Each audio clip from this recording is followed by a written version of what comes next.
All right. Microphone's on. Good. Time to try and finish up the shot I started. So, what do I got here? It's been a while since I've looked at this.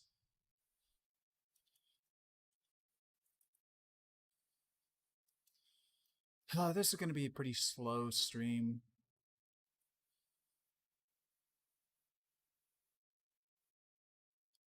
Just wanted to sit and do something. So, waiting for some batteries to charge for my camera.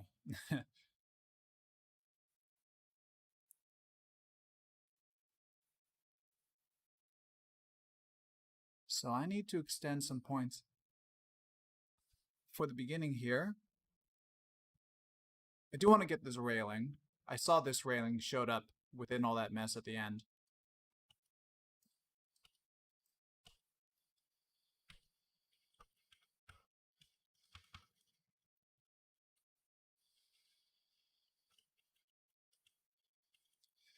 There's a loud vacuum going on outside my door, and I hope it's not being heard right now.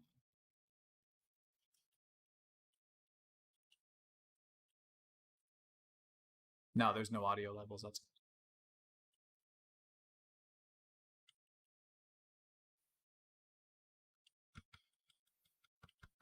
this point lasted longer than I thought it was going to. So that's good. That's good news. Something. Oh, SYNTHEYES, you tracked it through the leaf. That saves me a little bit of stress, but then I went and messed it all up, of course. Oh, I don't like what I did. I shouldn't have even bothered with that. SYNTHEYES did a decent job by itself. So I'm going to go backwards, set a couple keys. Now I can make my little adjustments.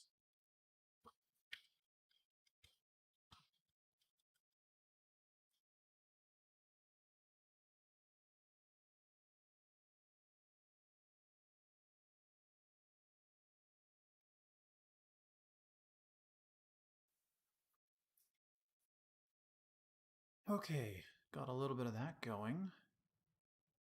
Now it shows up right here. I'm just going to make a new tracker and I'll join those two trackers at the end. I just didn't want to extend that one.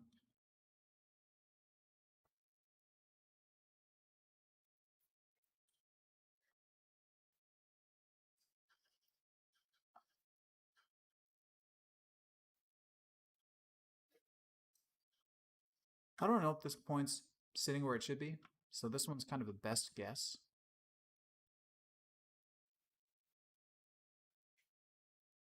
I'm kind of happy with that. So go ahead, select this one.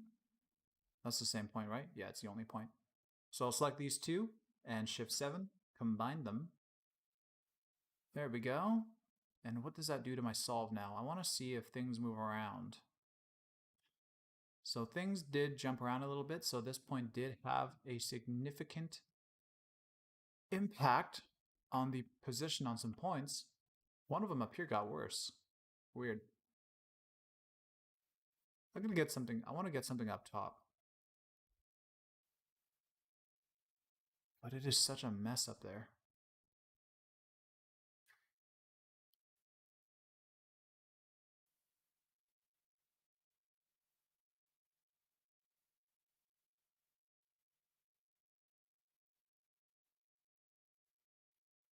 Looks like this one might be able to do something.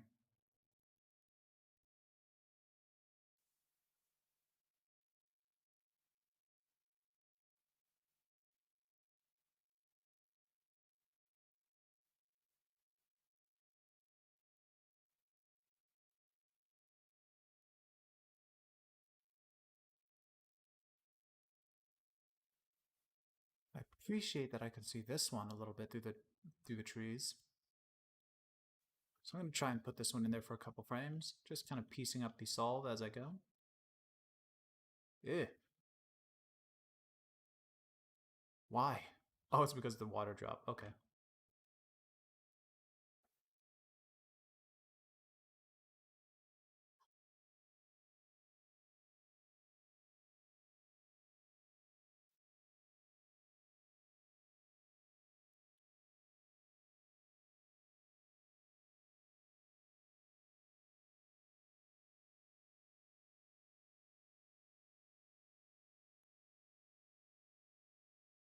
Not many disturbances, which is great.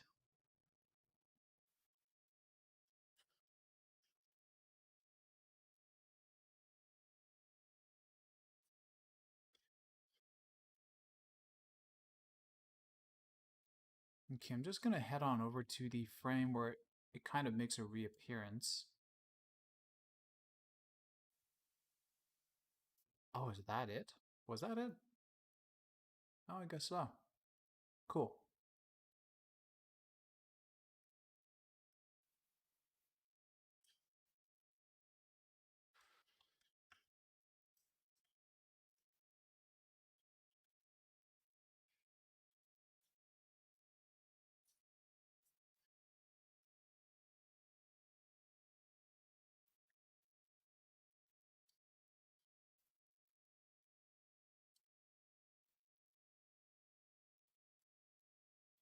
And I can't see.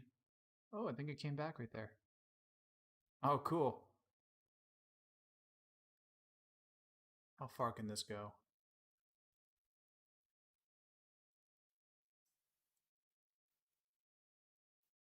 I don't really like this.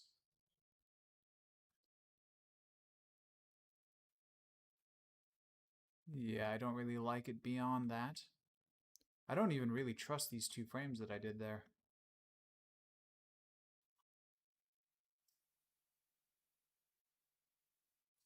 Okay, let's do a solve. Not a very happy point.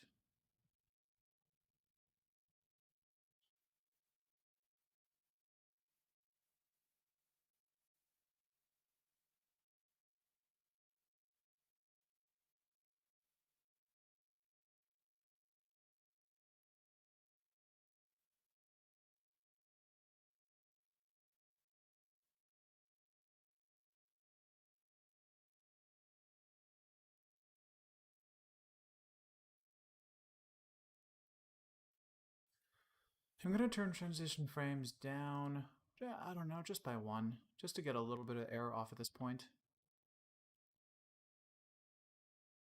That error was likely pushed somewhere else. Transition frames is kind of a strange balance.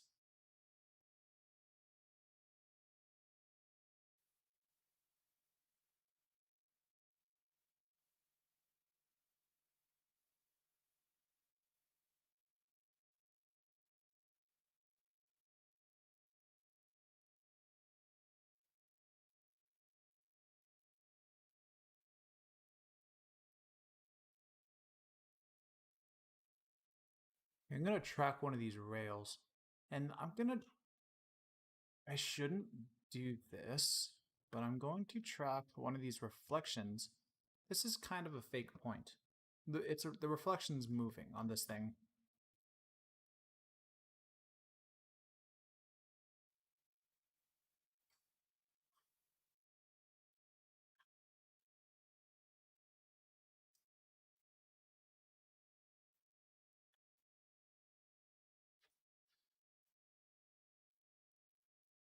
Screen wrap, please.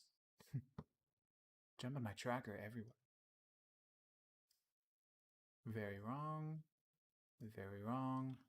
Oh, great, it's behind a tree or a branch.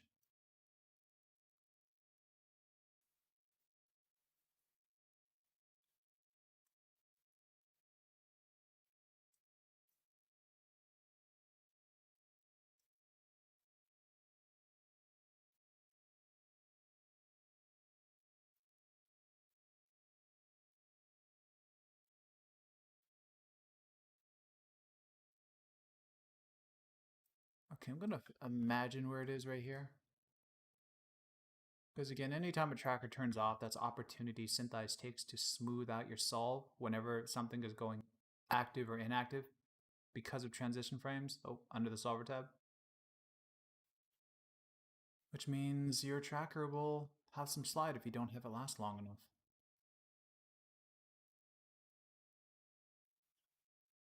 What?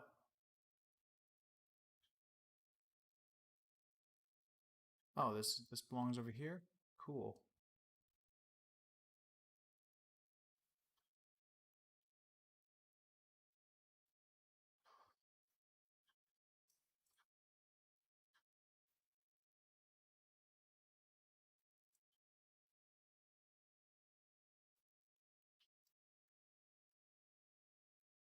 This point really is a brute force tracker to make sure this whole thing sticks. Really don't know how much faith I have in this. A lot of guesswork on this one.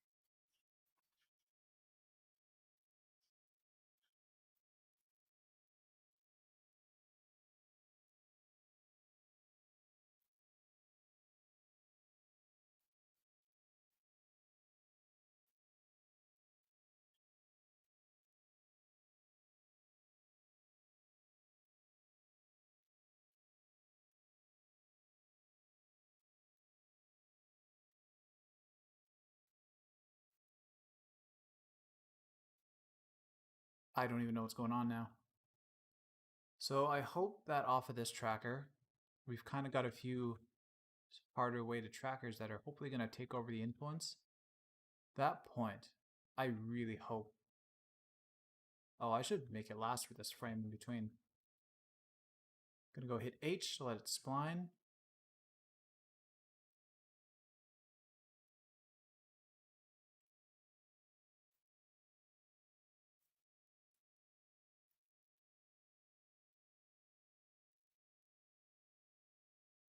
I think I'm happy with that. Okay, what will this point do to this point? Hey, look, the error has gone down in at least areas that matter. Again, you'll see stuff like this. This error has kind of gotten more intense. It's on a moving branch. We don't care about that. This is also probably going to factor into our overall error, which is surprisingly pretty low for what the shot is. Again, this error is an average error for the whole shot. What you really want to look at is down at the bottom here. You could see the majority of my shot is perfect for like 3/4 of the shot. And the only error ridden part is at the beginning, and of course, look at this mess. If you have to, you're better off doing manual fixes in your other program like Maya or Blender or whatever. Because here, what you could do is you would model out your scene here where the solve is amazing. And with that geometry and the locators, on this bad area, you can kind of watch your lines and see how things fit. And you could orientate it a lot better in your other software for these frames. So that would be more ideal. But aside from that, yeah, the error is terrible at the beginning, but why wouldn't it be? Look at that. Everything else looks pretty good. I don't know how much further I'm going to take this solve because any error like that will be minor fixes in whatever program I do it in afterwards.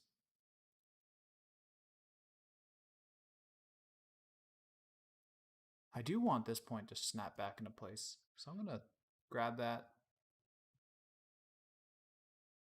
Oh, it kind of is roughly in place. I thought it was worse. I thought I tracked that corner. That's not too bad, man. All that popping around. Also, you got to keep in mind that the depth of field and motion blur will actually refract the light and warp things around.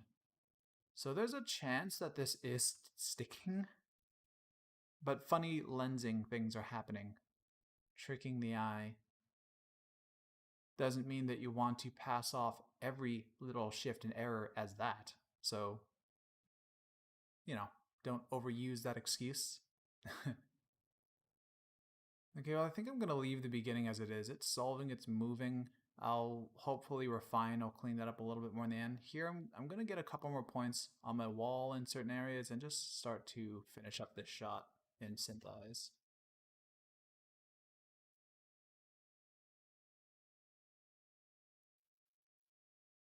That is nasty. Why did I choose this point? Don't choose points that are going to take you forever to do when there's such a vast like expanse of quality other points that you can track. That'll be much easier and less time consuming.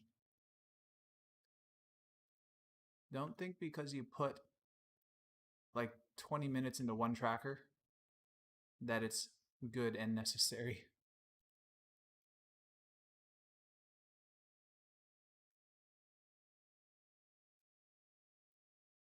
Ah, water drop.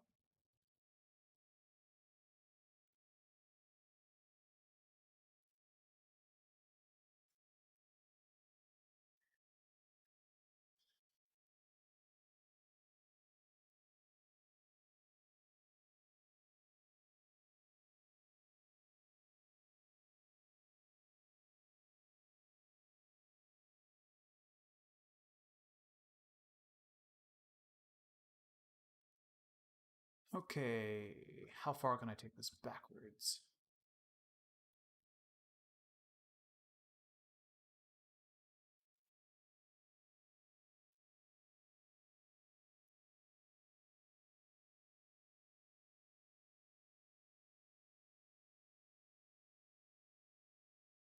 I'm not going to follow that all the way through the leaves. I don't need to. Ooh, nice point here on the balcony.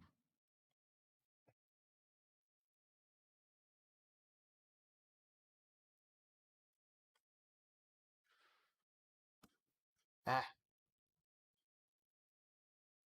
and it was going so well too.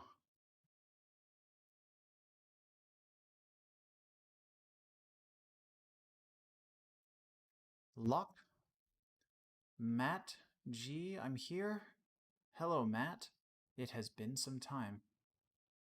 Oh, I was eating an apple and now my mouse is sticky. Not for any other reason, of course.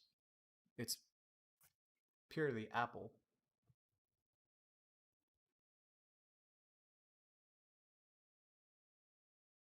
Let's see. Let's get another point. Let's start getting some of the corners over here. Get some of these out of the way. You're going to want to put points anywhere that you also think you're going to need geo. So it just makes things a little easier. You can figure out the positions of things without without having trackers on them. But, you know, you're going to save yourself a lot of time tracking it.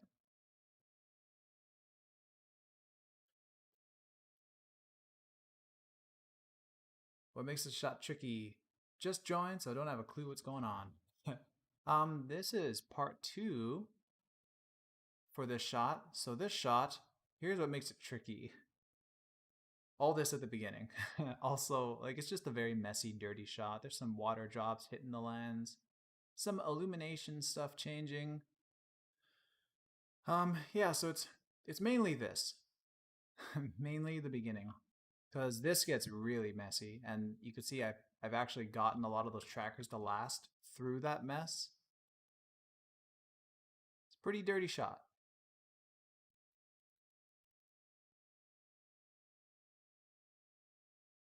Mike Evans, I'm new here. Got experience in tracking a little bit, but I'm already getting scared by by this shot. You know what's funny? This shot is whoa, that scared me. Thank you for the follow, Mike. Good having you here. So the so this shot is actually a pretty easy shot. And I say that as there's a lot of free move, so it's easy to get a solve, like this part here. Like this solved like nothing. The hard part was the trackers, but it wasn't even really too hard. It was just I had to frame by frame a lot and stick these bars to their correct places. Um that was the hardest part was the trackers, but the solve for this is very simple. And that's usually the problem that gets people is yeah, the points it's kind of like roto where you know where an edge needs to be. Well, a tracker is like, well, you see where the trackers need to be. It just takes time to make sure that they stick. You go frame by frame, line them up. Um, but yeah, most shots that are tough, just they don't have a lot of like. If we look at a shot like, let's see, I was out out shooting some footage just to see if I can get some stuff for streaming here. Um, like maybe this one here. This shot. Oh, can I turn on the loop button? This shot here doesn't have a whole lot of parallax or free move, so a shot like this might stump a junior. It's very easy to track. Solving, you may have to get the perspective, build out a little bit of rough geo, and start to project trackers and piece up the scene. This is actually a very easy shot. This was a bad example. um, hello from the Jamal. Um, hello from the most miserable country in the world, Morocco. Miserable? Oh, Malgra's 12 p.m. Thank you a lot. Your tutorial helped me a lot. Awesome. That's good to hear, Jamal. Actually, I saw a comment of you recently on the channel. Made me feel good. um, but no, it's good to hear that this stuff is helping.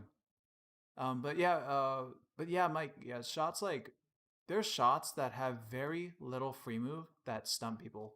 A shot like this, I just streamed this shot a few days ago, I think, or a shot like this.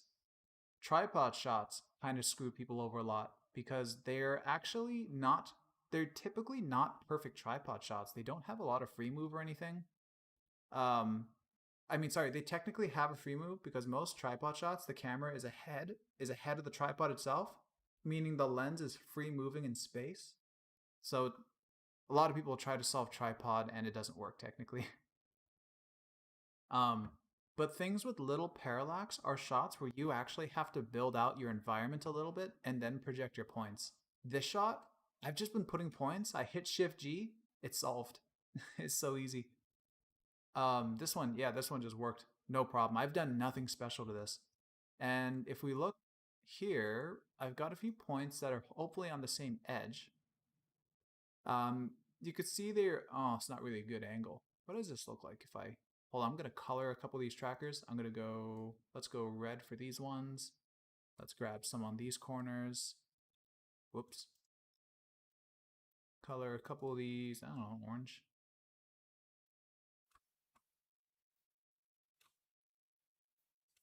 And let's go yellow. So sometimes with a solve, you don't get points that act as clean as this. I assume this will be clean. So you can see that these lines are, look how straight these are, man. They form such perfect lines. That's because the shot, it's a free move. You have a lot of data to work with. So it's very freeing, very freeing. That's the scary thing about a lot of people's demo reels too with tracking is they put these big, crazy free move shots of them walking around everywhere. And the shot, it's dynamic. It looks cool. And you see the geometry sticking everywhere. It kind of looks like you put a lot of work into it. Realistically, it's that shot probably solved super easily because there's so much data to it. The hard part was maybe you modeling. Maybe you're not a good modeler. So that was going to be the hard part of you actually making your scene. So yeah, it's kind of tricky with a lot of tracking match move reels. They think they have to go with the craziest free move camera, but that's not really a challenge. A challenge is low parallax, sometimes tripod shots to show that you understand how to line up and build out a tripod shot where there isn't a lot of depth at all. Um, anything where you have to kind of clean up, where you kind of have to manually animate a camera path, those are tough. Like I did let's see. If I go to the track channel, track view, oh well, it still worked.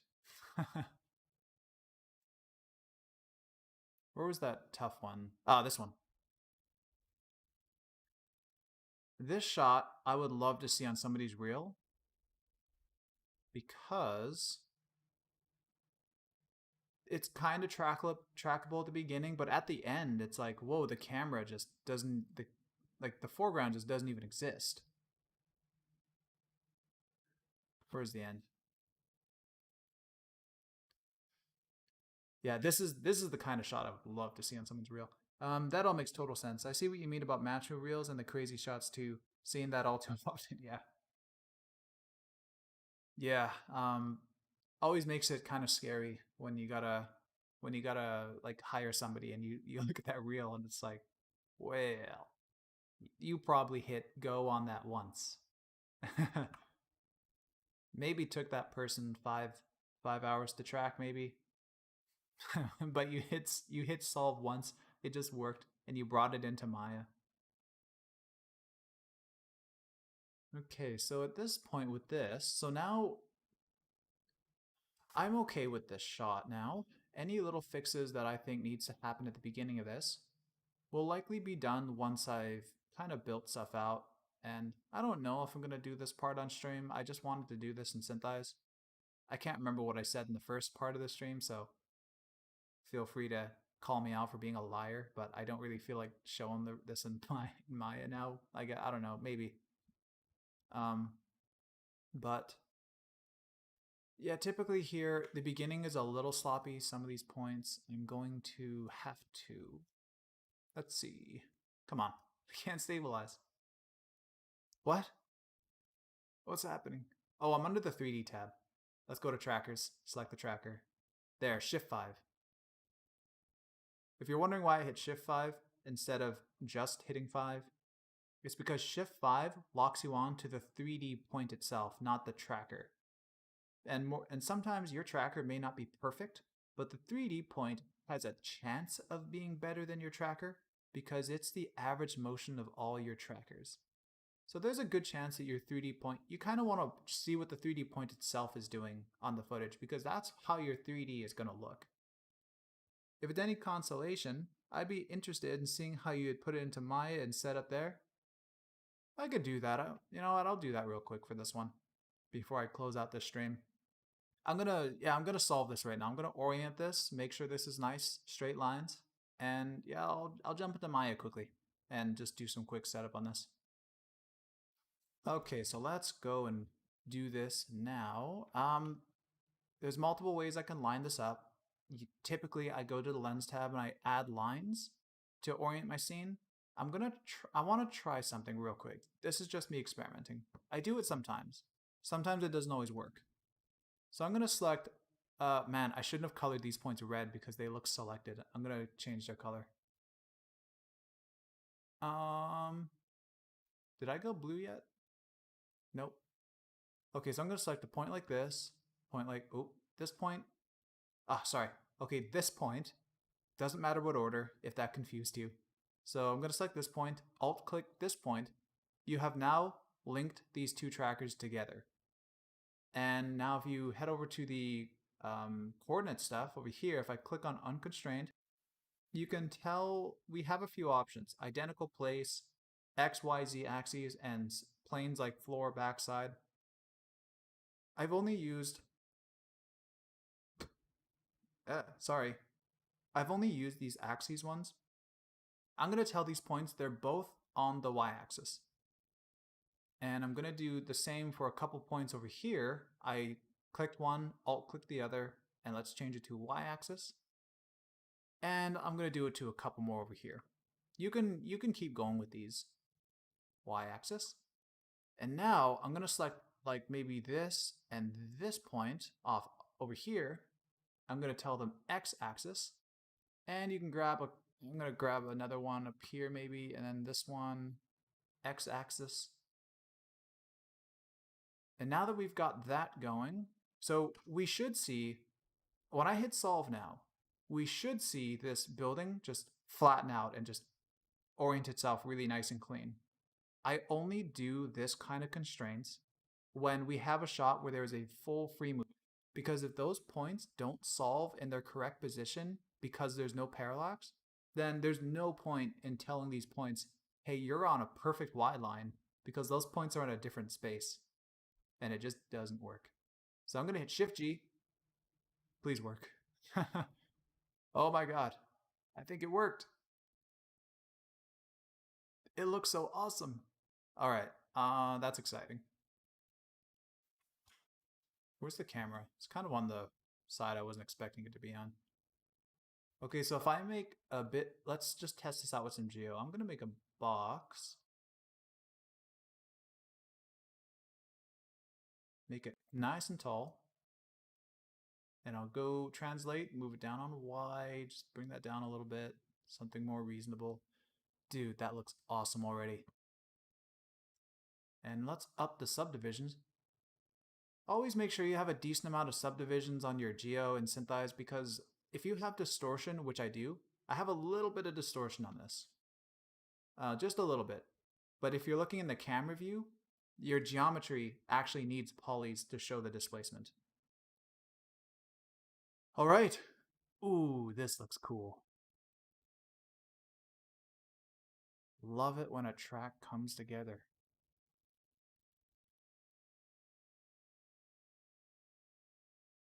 I'm just going to stare at this for a second. I'm just, Mike Evans, I'm liking that. Oh, same here, man. This is, love when these things just work. A shot like this is, it took a little time to put the trackers. But, you know, if there's rain, if your trackers are popping around, it's pretty easy to go frame by frame and just, hey, you get back on that corner. It's not hard work, it's just tedious work. Um, but yeah, the solve on this one just worked out so easily. Yeah, I'm just gonna watch this for a second. I'm just gonna stare at this because I'm looking for anything significant.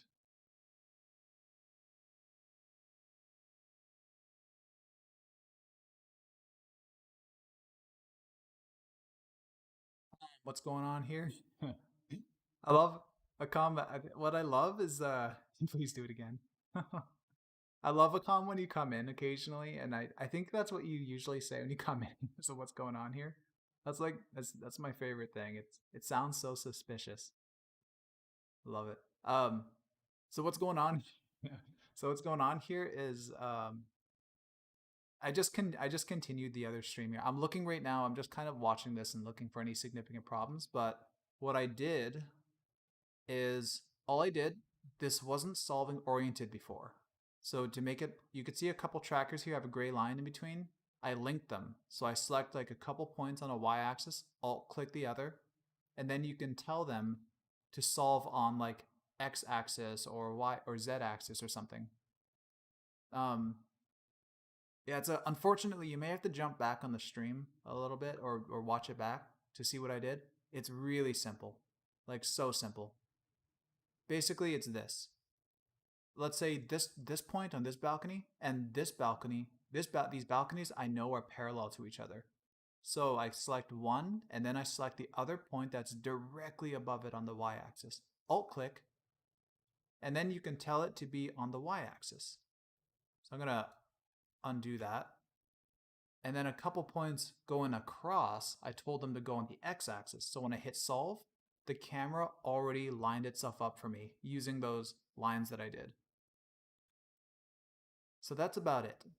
Okay, so now this shot, I think I'm pretty happy with it. I am going to push this wall back. So I'm gonna look at a couple of these points that are actually on the physical wall of the building.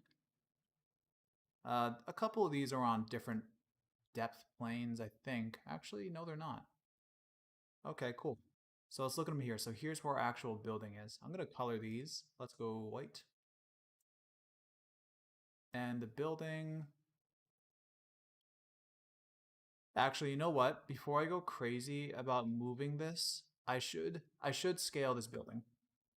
Jamal, my comps is totally rubbish. Please keep this stream in your channel. Thanks in advance. Yeah, no worries. This stream will be on the channel. All right. So, okay, let me scale this real quick before I go too crazy and aligning this camera anywhere or doing anything. So I'm gonna go Geo, Earthling. Now I'm just gonna click and drag him in here. He's a random scale right now, but I'm gonna come over to the scale on the side, and this is in centimeters. I'm 200 centimeters tall. I'm just, I'm just gonna type in 200 centimeters.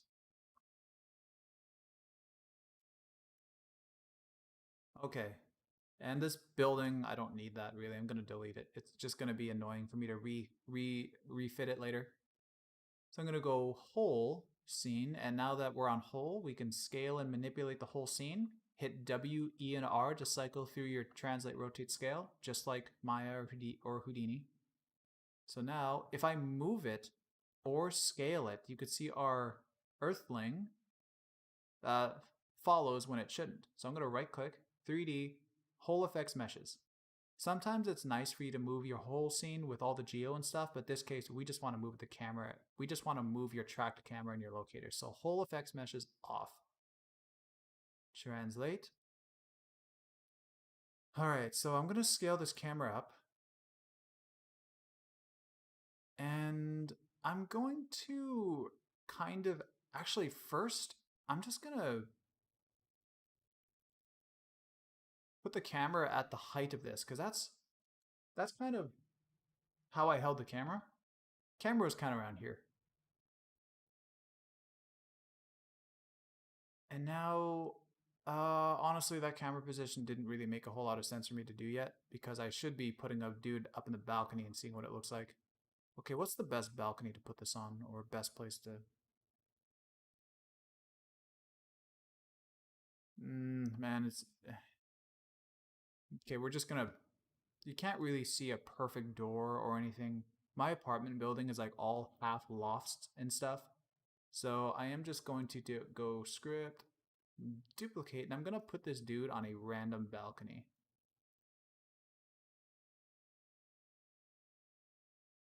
Oh, have I hidden Geo here? Oh no, he's just not visible there. Okay, so let's put him kind of in between the railing and the wall. Put him right there on a balcony, so clearly our boy is too big. So I'm going to go scale, and let's try to scale from kind of a point that he's standing beside. So what, this one here?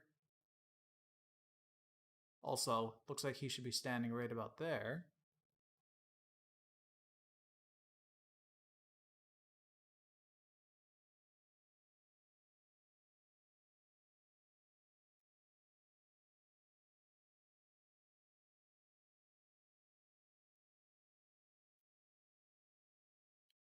I might go with this. Let me get him standing by the railing. You know, I think he's got to be smaller. Back to scale.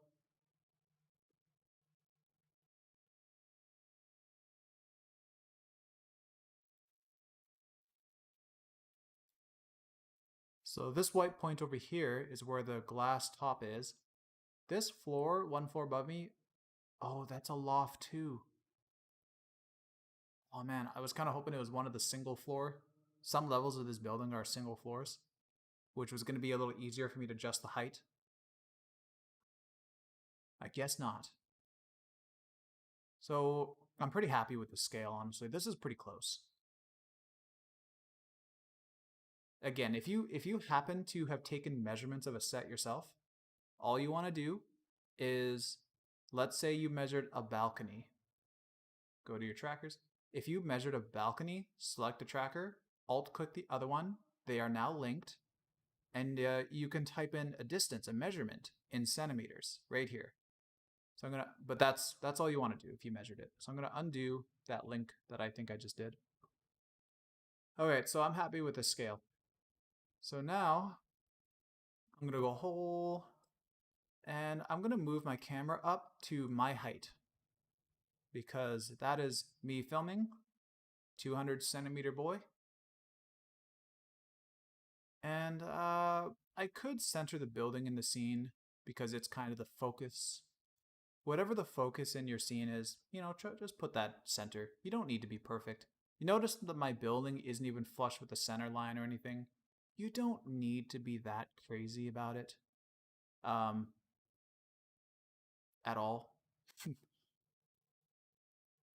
Okay, so which way is... I'd like to... Oh, I can't. Oh, my SYNTHEYES is doing stupid stuff. Oh, is this actually going to give it to me on y-axis? Okay, cool. I'm going to take this and now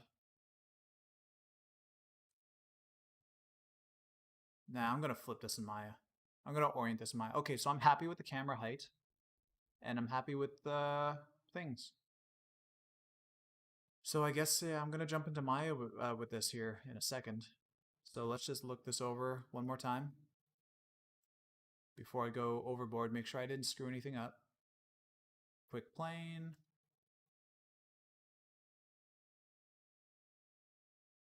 By the way, if you are super uncomfortable with some points like this, like here you could see the wall here. Like these white points are the wall of the building, and they're not necessarily flat to one another. You could force them onto a surface, project them onto a plane. But in this case, some of the white points I have over here are on this ledge. And over here, this is a little indent into the wall. We're not on the ledge. So these points over here are appearing inwards a little bit. Sometimes though, you might have a flat plane and it's not perfectly flat. You could just select your trackers, track, drop on the mesh, and they will lock onto the mesh. All right, so yeah, so I'm just gonna refine my camera now real quick. I'm gonna smooth it because it is garbage. So if we look at it, you can see the camera just doesn't know what to do at the beginning. I am not, doing crazy things. I'm also not going to over smooth this. I just want it to be smooth enough. Anything that I might be playing around with this footage, so any stuff that's going to be going on is going to be up in the sky or around the balconies. So I don't need perfect foreground. I'm just going to hit it with one smooth. Oh, I shouldn't have hit distance.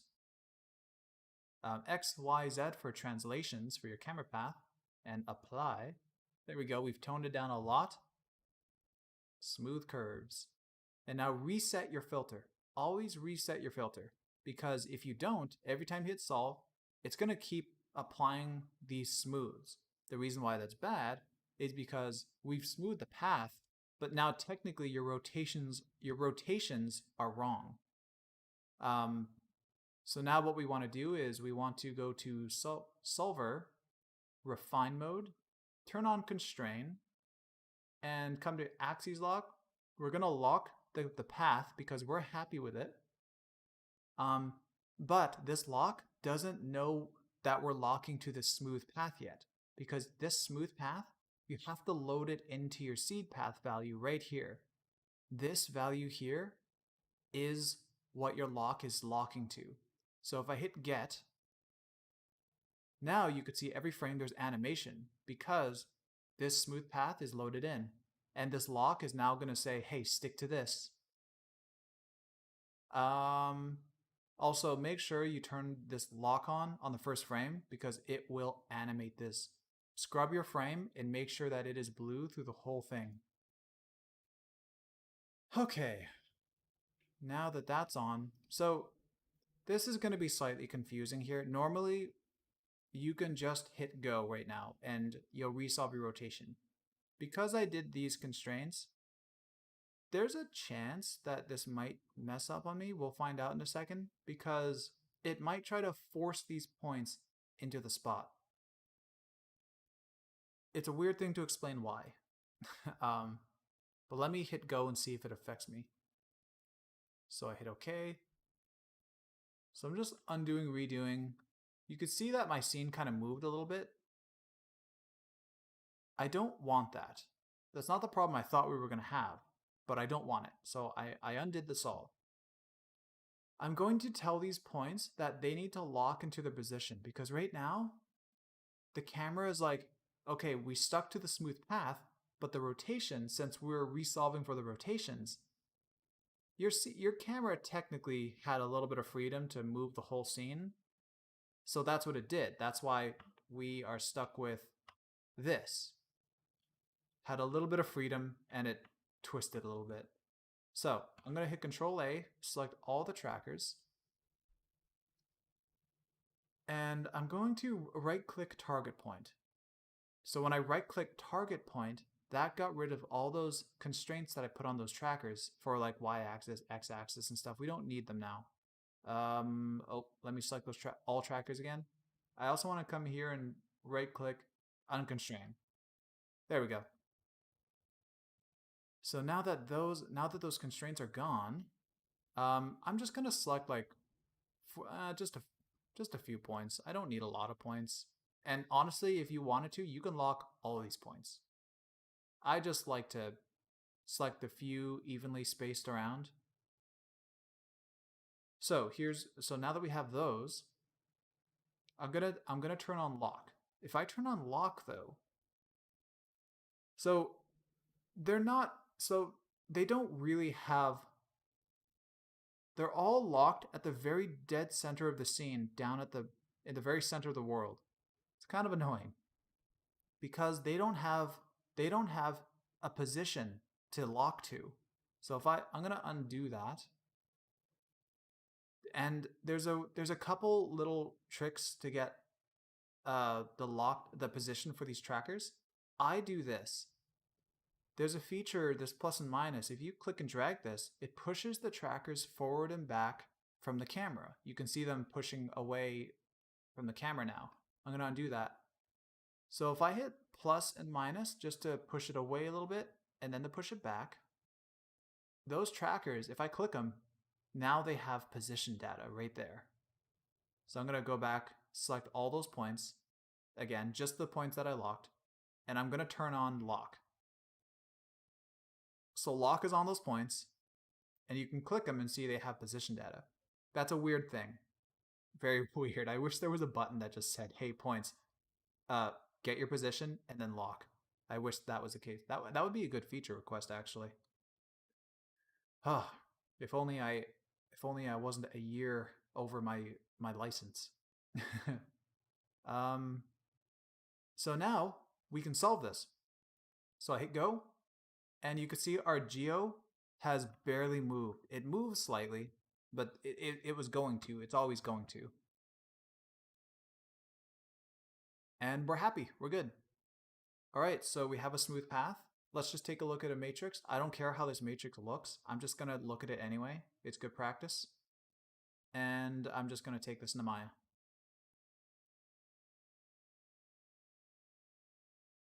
And you use a matrix because it's going to allow you to see the space of the camera.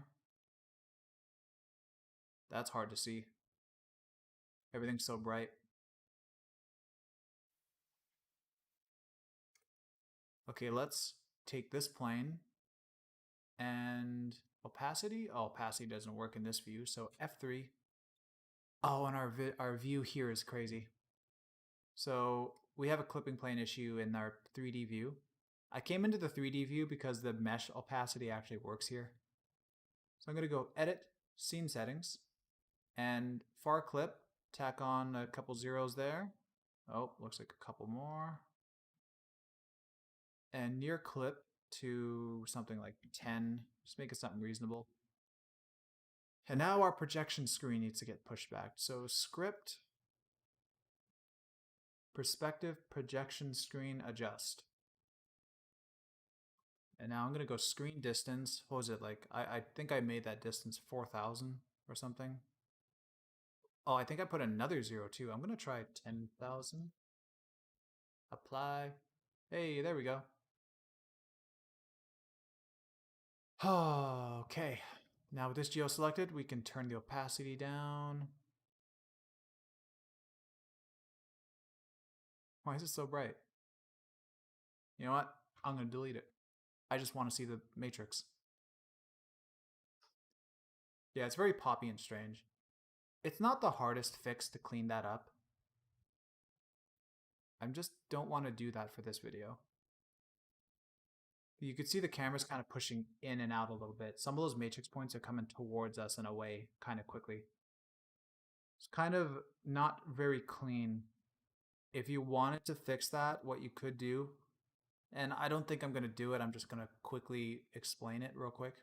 So solver, you could manually, not the refine, filter control, you could go XYZ and smooth this out a lot more. And or you can animate the strength so that you're smoothing all this bad stuff and buff it out. Or you can go into your graph editor camera, solve velocity, or nope, solve path.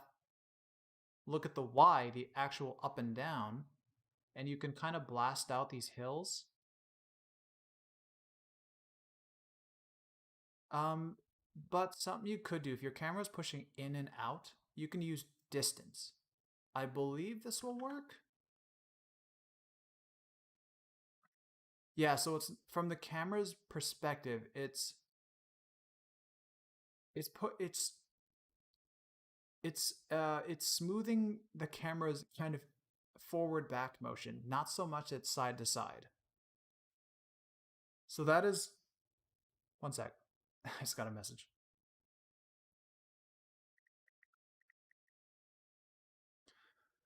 Oh, I have 15 minutes left to do this. I'm gonna rush through this. Anyway, distance you can animate so that hey, strength on 1, uh, and but maybe you don't want to smooth it at this part of the shot, so you can turn it to 0. So you're not smoothing this. Come over here, turn it to 1. So you're only smoothing the distance in the front half of the shot. So that's something you could do. All right, so I said I would go into Maya with this. I'm gonna do this really fast, like really fast, because I gotta go in 15 minutes. So sorry if I burned through this. Is there any questions about SYNTHEYES before I jump out of here? So there was distortion on the shot. There was distortion. I'm going to go and apply the distortion. You have to apply the distortion before you export this anywhere else. So lens workflow, redistorted 2. Okay. Good. So now that you have the distortion, if you wanted to work with this distortion, you can go, like if you wanted this distortion to work in like Nuke or Fusion or whatever else, you can come to Shot, write distortion maps. This will give you an ST map. And it'll have a distort ST map and a redistort ST map. So what you would do is with this resolution, SYNTHEYES has now, if I go edit shot, SYNTHEYES has increased your resolution a little bit. Meaning that resolution, you can render your CG at that resolution and then go into your compositing software, apply the redistort ST map to your CG, and it'll fit it to your shot. So is SYNTHEYES the industry standard program for tracking? The industry standard is 3D equalizer. I prefer SYNTHEYES because it does a lot of really nifty things. Here, I'm going to export this real quick. I'm just going to go File. You want to export Maya ASCII scene. And I have it right here as a shortcut. You can go export and you have a lot of export like types. This is what I like about SYNTHEYES too. There's so many export types. Look for Maya ASCII scene. So just because I've got some project files and stuff going on that I don't really want to be seen, I am going to quickly switch the stream to be right back. So I'm still here. I'm just going to export that Maya ASCII, and I'm launching Maya. Yeah, it's just some project titles and stuff and folders that I don't want to be shown. But anyway, yeah, industry standard. SYNTHEYES it's not the biggest, but it's pretty big. It just can't do anamorphic undistortion. Anamorphic undistortion is the reason 3D equalizer is so popular. Also, 3D equalizer, if you have LiDAR data, set data, any measurements or anything to do with that stuff, 3D equalizer is just amazing if you if you have data. If you don't, it could be pretty tough. It's not flexible and friendly as SYNTHEYES is. You can't even solve a focal length at the same time you solve in 3D equalizer. You have to first calculate the focal length and then you got to calculate your shot. SYNTHEYES, you just hit go and it figures out your focal length and does your camera solve. In PF Track, exporting is not powerful like SYNTHEYES. Yeah, if I remember correctly, yeah, I remember that kind of being the case. Am I planning, Don Martin, am I planning to do any 3D equalizer tuts in the tutorials in the future? I actually do. I actually do plan to do some. I'm still getting slowly better at it. I've been using it for I think the past couple months on random little stuff for work and on my own. Eventually, I will be. Okay, almost ready. Oh, I'm gonna flash my stream back on for 1 second because there's something I forgot to say. Mainstream. So the because we have this undistorted plate now, we have this. You need this plate in your 3D software. So what you're gonna do is come over here to save sequence. And now that you have this, hit the three little dots, and then you're gonna be able to navigate and save your plates. I'm just gonna write out this plate. Again, I'll be right back. I'm sorry for being so incognito. Let's see. Man, I almost forgot where I was saving this stuff. In PF track. LiDAR data, you can utilize it to solve your camera in one go. Yeah, it also depends on how hard the shot is because even with LiDAR data, it sometimes you still have to do a little bit of connecting and funniness, but for the most part, yeah, man, if you have LiDAR, you can pin down your points, you can line up the LiDAR, project your points, and you can get a solve in like 2 seconds, and it potentially is good right off the bat.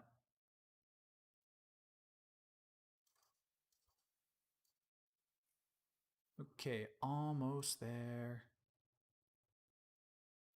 Sorry, I wasn't expecting to go into Maya for this stream, so I wasn't really prepared. Okay, my shot is rendered out. I'll be back in like 1 second.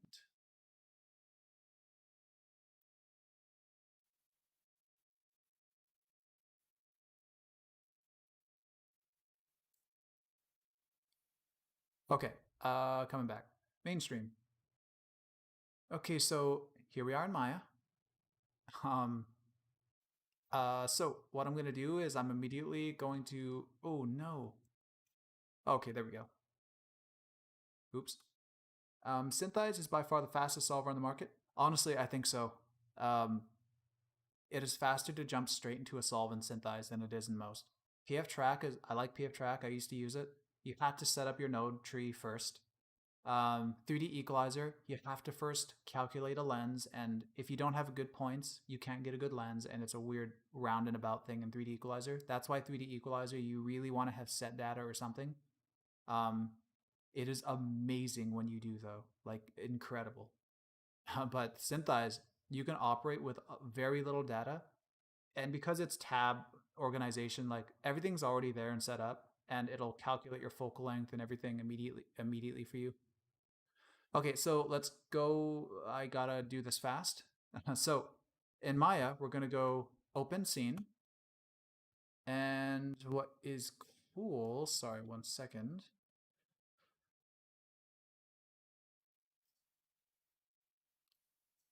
Okay, so what is cool, when you go file open in Maya, SynthEyes automatically puts your path into your clipboard. So go to your file name, just Control V.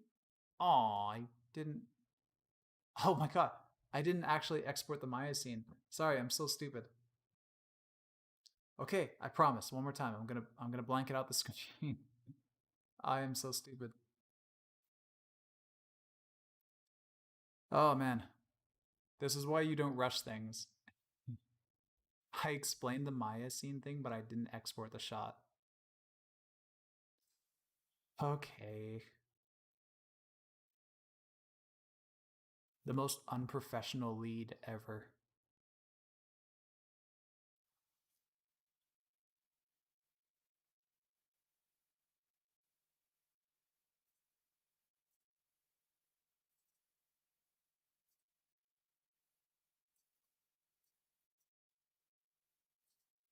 Almost there.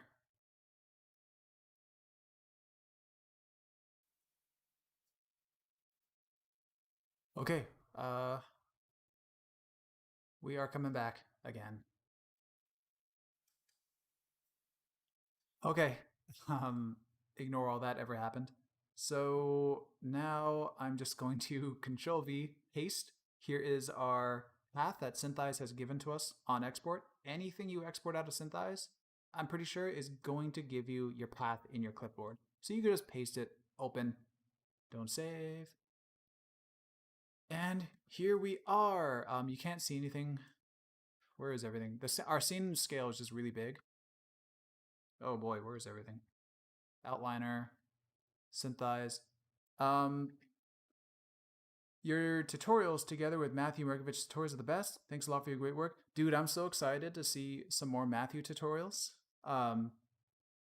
It's like I've spent years learning as best as I can without getting too technical. I kind of struggle with very technical under the hood stuff. I really appreciate Matthew's explanations and stuff. But yeah, um, I've mostly just kind of started this channel to help our in-house employees at TrackVFX. If you don't know, TrackVFX is a studio. It's an actual studio that I work for, and we're not like it's not just me. But yeah, it's Jamal, use Blender. Man, I like Blender, but Blender is not good for match move, which is weird to say because Blender has a built-in tracking room, but it is not good for match moving, especially if you got to get into deformations and stuff and really heavy rigging and full deformation stuff. I've had to take over shots from studios that actually primarily use Blender, and I've had like they would give me their Blender file, and I'd have to try and clean it up as best, or just clean it up enough that I can export data for Maya, because they tried to do like shape keys and all these weird deformers. Because Blender's modifiers actually are not ideal for deformation. I've tried. I've actually really tried because I'm trying. I wanted to build a whole tracking pipeline around Blender and see if I can get something going with it. It's not doable. Okay, so yeah, Blender's amazing, but I do not think it has. I do not think it's up to par with many other software that does things Blender can do. Oh right. Okay. Yeah. Okay. Okay. Sorry. Let me try to get through this. I'm gonna go. Where is everything? I'm scared to zoom out. I'm gonna go perspective camera here. Increase my clipping plane. Let's go 5. Oh, 15. Sure, why not? And add a couple to the 0. Also, let's brighten this up a little bit. Oh, wow. Weird. Oh, the scene's over here. Wow, I'm so stupid. Okay. So let's just expand things out here. I'm gonna go to the camera, come over to locator scale. Jamal, you're right. Dude, man, Blender though, it's getting so far so fast. So I don't know. We'll see where it goes. Yeah, it's the first software I learned, and then I started learning Maya, and now I just kind of fell in love with Maya. A lot of people give Maya flack, but there's surprisingly great things about it. Okay, so this here. Oh, my locators too. I'm going to select them all and scale them. Where are they? Oh, they're all up there. Sorry, I forgot how big the scene is. So I'm going to select this image plane, go to depth, tack on a couple zeros. So it is way up there.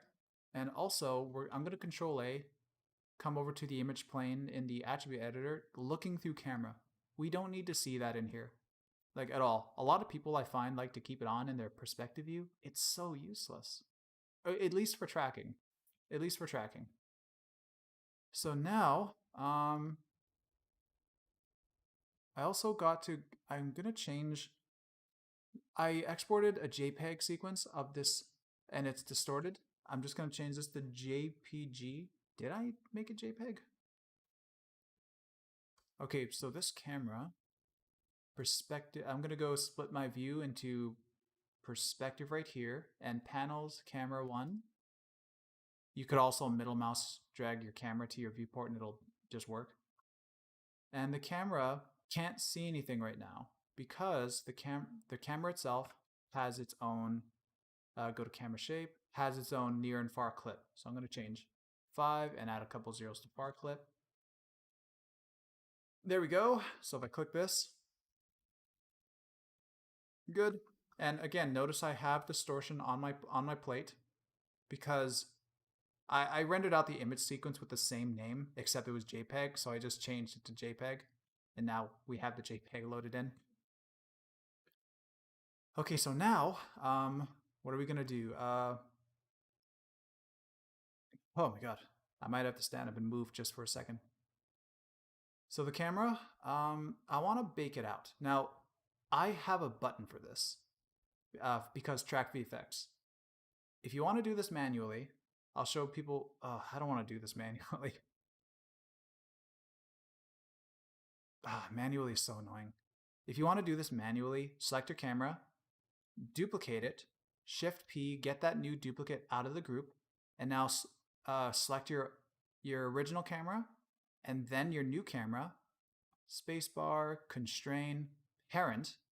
So now this new camera is following this camera, but it's not in that group. The reason why I made a new camera out and constrained it is because this, if you have to move your scene, where's the center of my scene? I'm going to go shift right click, make a plane. Oh, there's the center of my scene.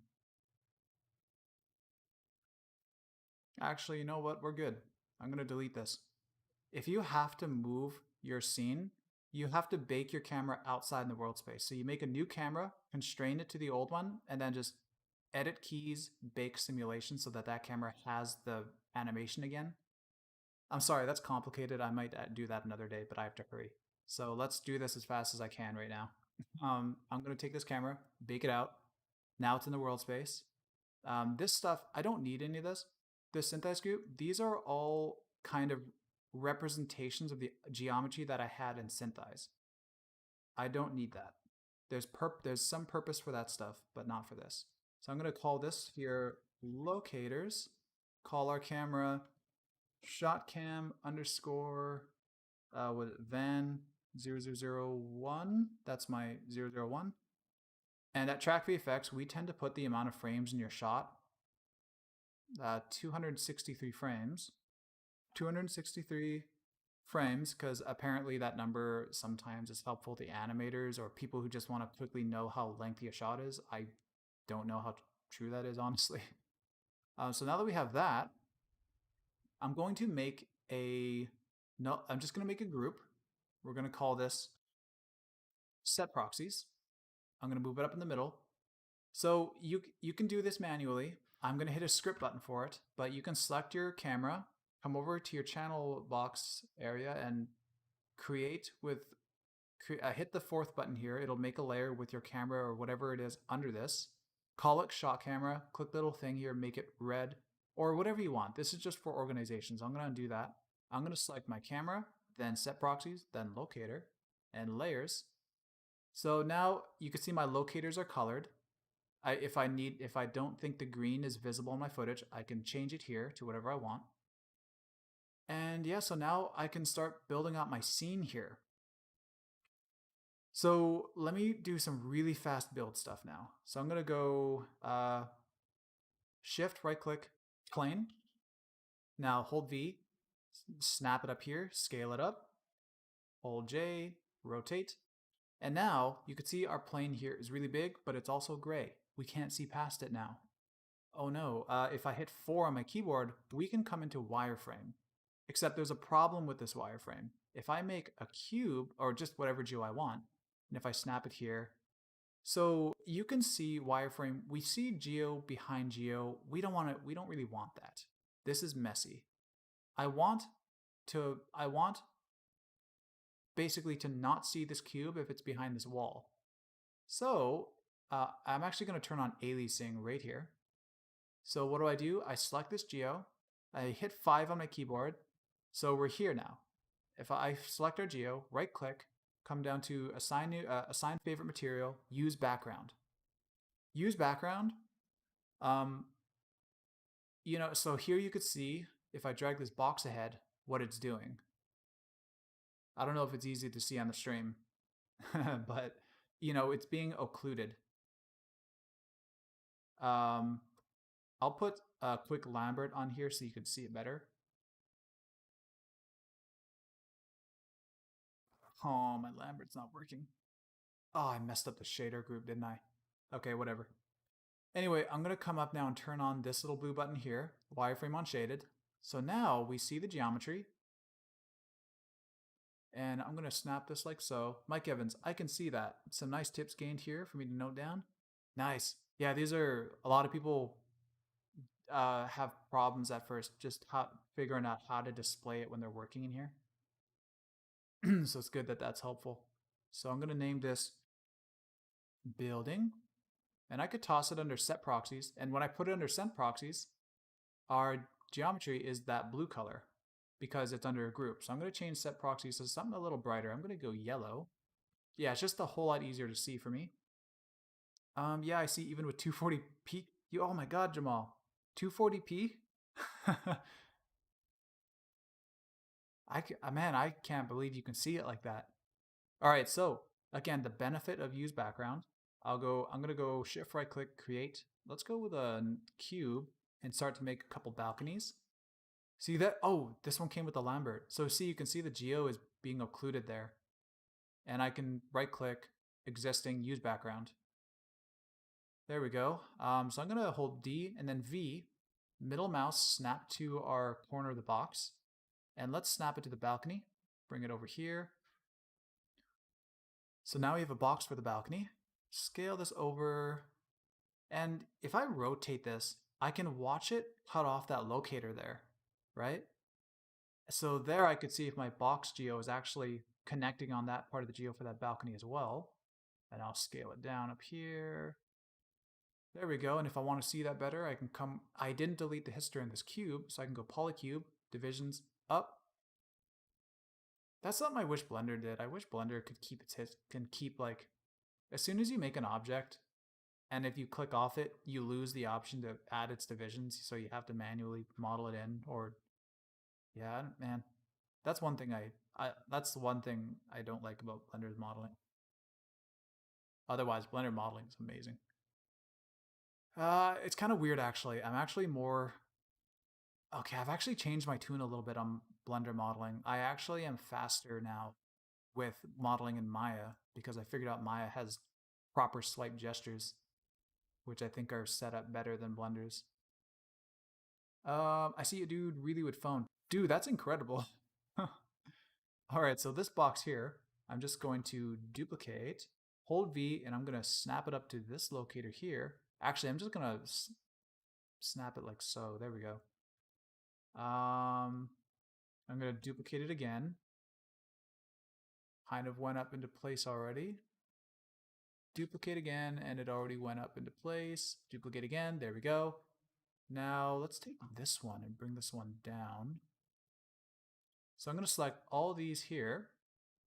Shift V, duplicate, and I'm going to grab X, hold V, and I'm going to snap to the points on these balconies. Look at how satisfying that is, man. This looks awesome. Of course, you want to take your time and make sure that these are properly snapped. So I'm grabbing all their corners, making sure they're snapped to their corner locators. Because I did just kind of wing it and duplicate them all across. That's pretty dirty. So I'm going to select all these now. I'm going to snap all their pivots to this one corner here. And now hold V, grab the X, bring it over here. See, this is the great thing about just making sure that your perspective is amazing for amazing in SYNTHEYES before you start modeling. A lot of people don't worry about the perspective too much, and then they just jump into their software, and it's like it's tough because they got too hasty. If you want to, make as many layers as you want and color things if it means that it's going to let you see things better. I'm going to color these balconies all red. Hey, look at how cool that looks. And they're very visible. You can distinguish things from things.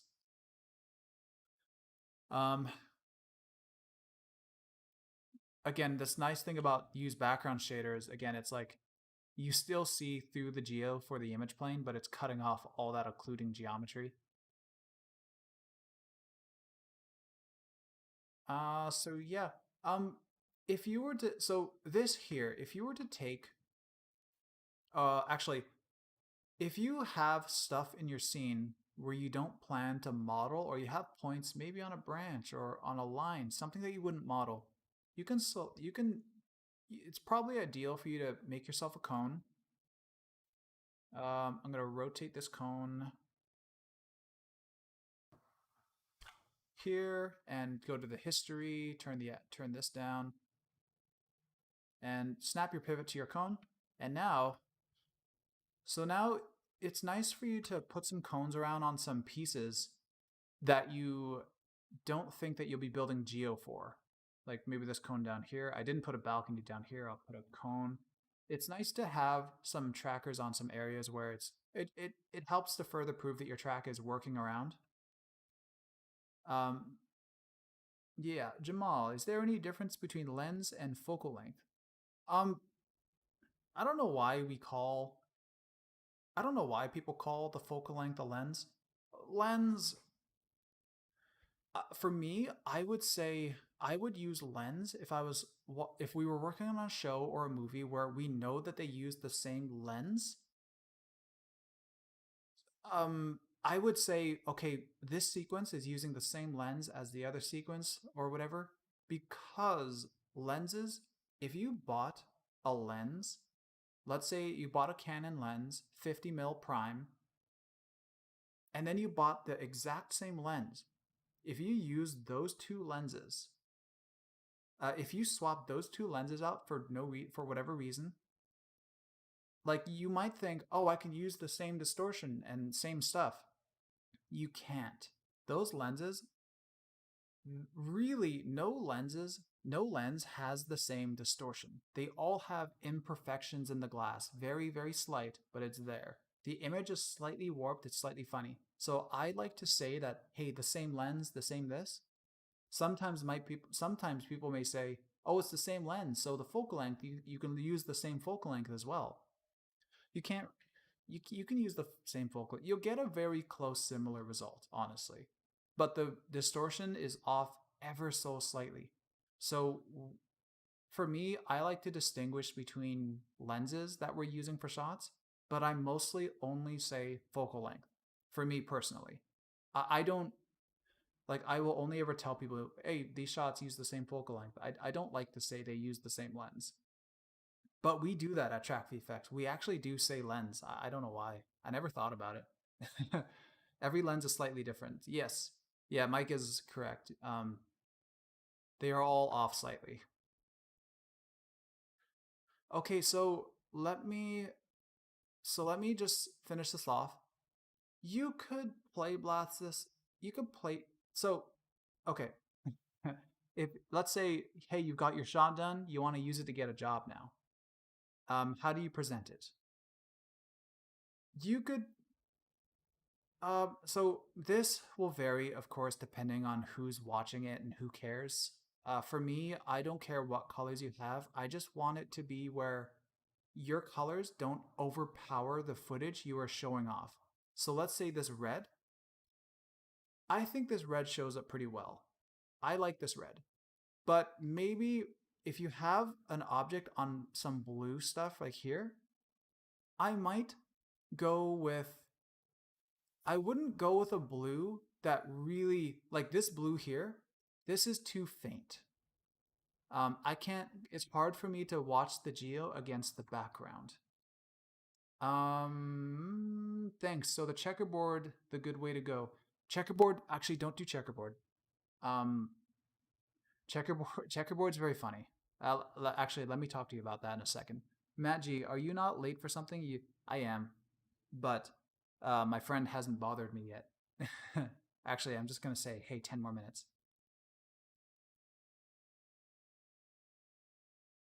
Sorry. All right, 10 more minutes. Not late anymore. You can't be late anymore if you cheat the system. Okay, so let me quickly say the checkerboard thing first, Jamal. The checkerboard thing, I wonder if I should just do that real quick on here to show why I'm about to say what I'm going to say. Actually, let me talk through the wireframe first, Jamal, and then I'll say the checkerboard thing. Geo, I put blue for these balconies.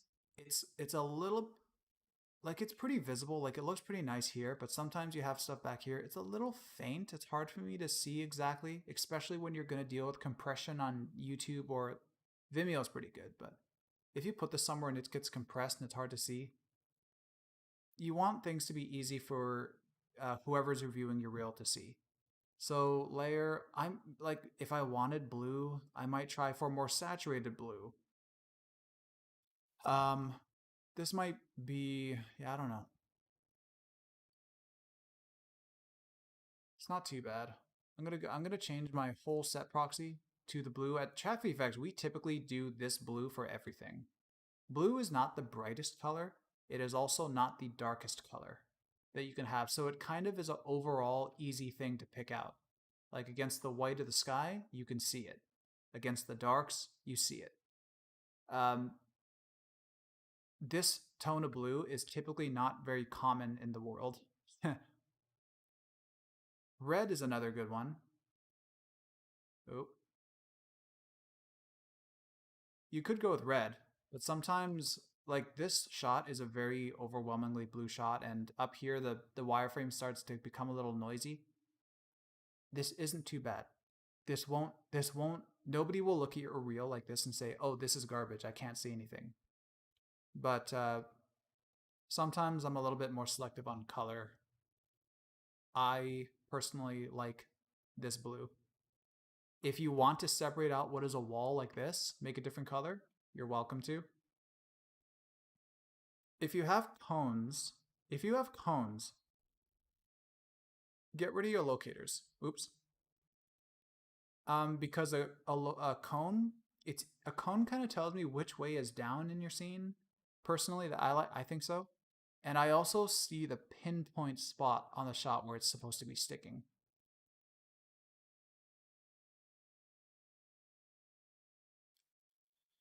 Yeah, there's a lot of different ways that you can render out your play blast for your reel.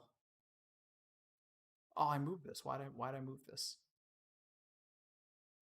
But you know, just whatever it is, just try not to make it overpowering. If we look at some wireframes for top left balcony moved out, might want to fix that. I just saw that. Why not? The checkerboard. Yeah, let's look at the checkerboard thing now. So let me really fast actually look at, let's go here. If I go into the Track VFX YouTube channel, playlists, I have some reels on here. One of them I put on here is very aggressive with checkerboard. I actually don't know why I put it on here. I don't know which one it is. Let's click into a random reel like this NPC talent team. Here, oh, ooh, a lot of aliasing. Looks like their stuff is popping. Like this here. Okay, this is too aggressive. Most people won't do this. But this checkerboard, I can't even see what's going on. I can't see the road. I can't see if it's sticking.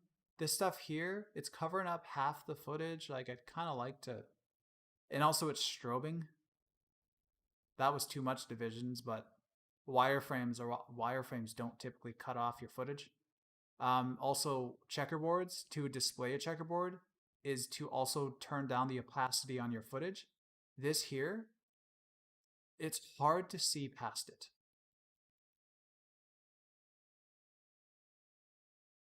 Yeah, it's hard to see past it here.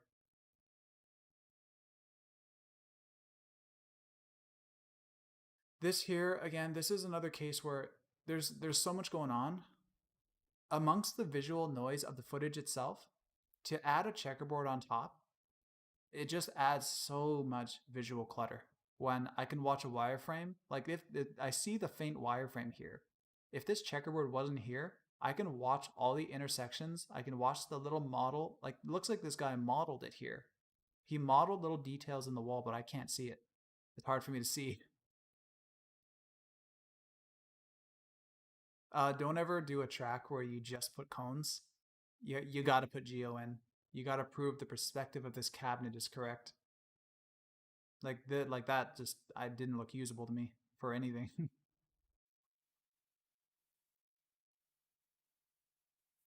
And here, like, there's cones, and they did a separate pass. Looks like it's coming up with a checker. So this one, it isn't too bad, but the checkers, they kind of appear at random spots. There, the wireframe is nice, but I would have loved to have gotten this wireframe without the checker. This building over here, oh, look at this building over here. You can't even see what it is. Look at how dense this checker is. You can't tell what the surface of the geo is like. Okay, anyway, yeah, the checkerboards often become very visually noisy when you can just look at all these lines like I modeled out this box, I put a corner on a corner. You could see if the lines drift anywhere. Wireframes are just cleaner. Every time we've gotten a reel or something with checkerboards, just it washes out the footage. Bro, you still here? Yeah, I shouldn't be. I told my friend like just a few more minutes. Okay, so anyway, I don't know if Mike is still here. Still working on something, Akam? Yes, I am. I gotta go. So, Mike, if you're still in there, I hope this Maya side was helpful. Let me clean this up real quick and I'm gonna call it done. I'm gonna get rid of that layer. I'm gonna make sure all my geometry is cleaned up. So here, what are these? I don't have my rename tool here, as I can't remember how to bring it back, but I would name all these balcony, like balcony 1, 2, 3, 4, 5, 6, 7. And I have my cones here. I like to group the cones. Oops. Cones. Mike, it was very helpful. Thank you. Nice. And Jamal, thanks a lot. All right. So the cubes here, I'm honestly just going to dump them straight into set proxies. I'm not going to group them. I'm going to put cones in here. And again, these would normally be named. I'm going to color this just the blue that I like. Again, you can color this whatever you want. Whatever you feel shows your shot best, because I don't know what your shot looks like. Some colors might blend in too much.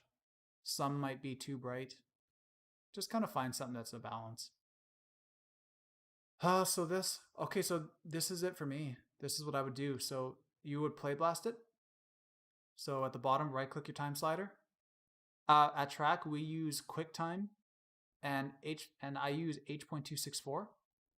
And whatever your render quality is in your settings, SYNTHEYES has set our render resolution. So like 1928 by 1084.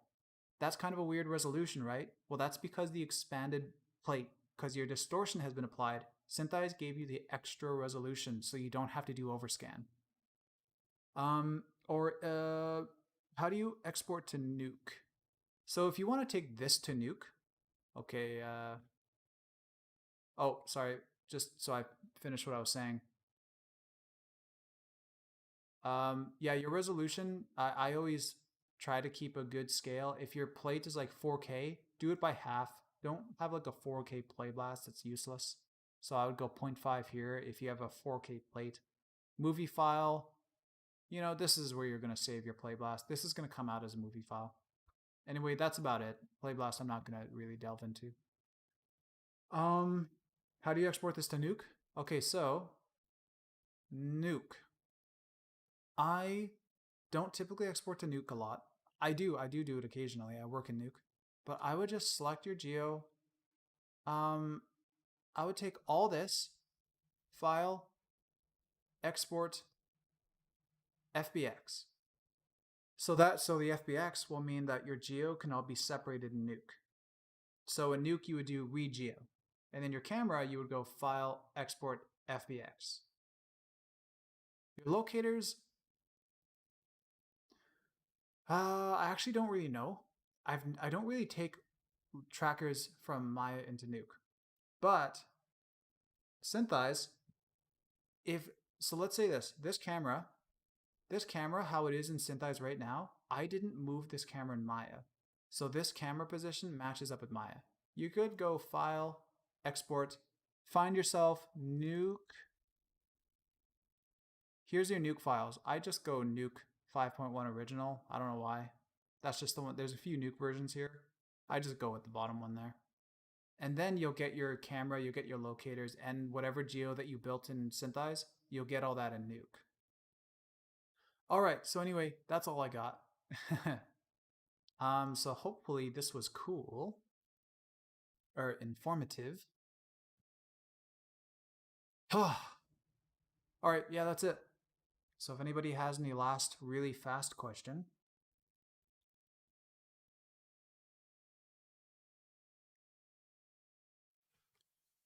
Catch you next time. All right, good talking to you, Mike. Good luck. And it looks like we are good. I'm just sitting for a second in case some random question pops up.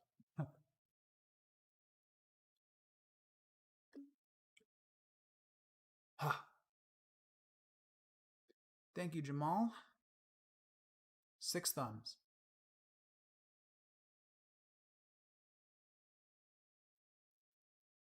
All right, I'm gonna close this out. And stream, Don. This was definitely cool and informative. Good to hear. It's good to hear it was cool too. Informative, that's important, but cool is a plus. All right. Thank you for watching and have a good one.